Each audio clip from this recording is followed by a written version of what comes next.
नमस्कार, आप देख रहे हैं आपकी आवाज, सबकी बात सच के साथ। तो चलिए रुक करते हैं आज की प्रमुख और बड़ी खबर पर। जगन मोहन रेड्डी या चंद्रबाबू नायडू, आंध्र प्रदेश में किसके साथ होगा बीजेपी का गठबंधन, मंथन जारी। प्रधानमंत्री नरेंद्र मोदी के साथ हाल ही में आंध्र प्रदेश के मुख्यमंत्री वाईएस जगन मोहन रेड्डी की मुलाकात हुई। भाजपा इस राज्य में अभी तक गठबंधन के लिए साथी नहीं ढूंढ पाई है।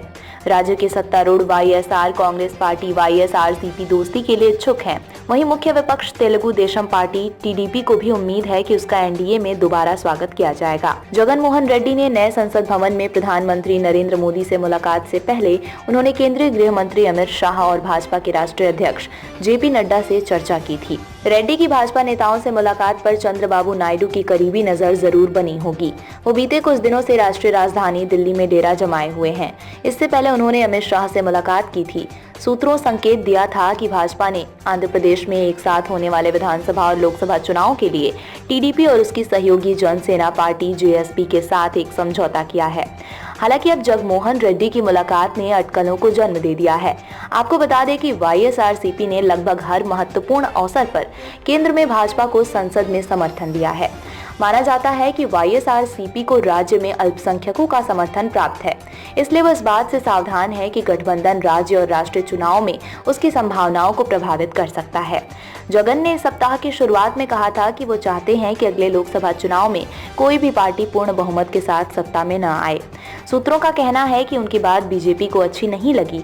माना जाता है कि पिछले सितंबर में G20 शिखर सम्मेलन के बीच कथित कौशल विकास निगम घोटाले में चंद्रबाबू नायडू की गिरफ्तारी भी बीजेपी को पसंद नहीं आई। वाईएसआरसीपी भाजपा के साथ आने को इच्छुक हैं। उसके नेताओं ने कहा कि पार्टी भाजपा के खिलाफ हमला नहीं करेगी, भले ही वो अंततः टीडीपी जेएसपी के साथ गठबंधन कर लें। उन्होंने कहा, हमें भाजपा पर हमला क्यों करना चाहिए। जगन को भी केंद्रीय एजेंसियों की नाराजगी का सामना करना पड़ रहा है। सूत्रों के मुताबिक कम से कम 2 मौजूदा सांसद भाजपा के साथ आने के लिए चर्चा कर रहे हैं। 2 सांसदों ने हाल ही में पार्टी छोड़ दी है। उनमें रघुराम कृष्ण राजू नरसापुरम और लाओ श्री कृष्ण देवरायलू नरसारावपेट शामिल हैं। टीडीपी लोकसभा चुनाव के लिए भाजपा के साथ 5 से 6 सीटें साझा करने के लिए तैयार है। सूत्रों ने कहा कि भाजपा अपने सिंबल पर अधिकतम सीटें जीतने की इच्छुक है। उसने अधिक सीटों की मांग की है। बताया जा रहा है कि दोनों पार्टियों के बीच कई महीनों से बातचीत चल रही है और अब सीटों के बंटवारे पर आगे चर्चा होगी। सूत्रों का कहना है कि नायडू सत्ता में वापसी के लिए संघर्ष कर रहे हैं, इसलिए वो अधिक समझौता करने के लिए तैयार हैं। वो भाजपा नेतृत्व का विश्वास और समर्थन हासिल करना चाहते हैं।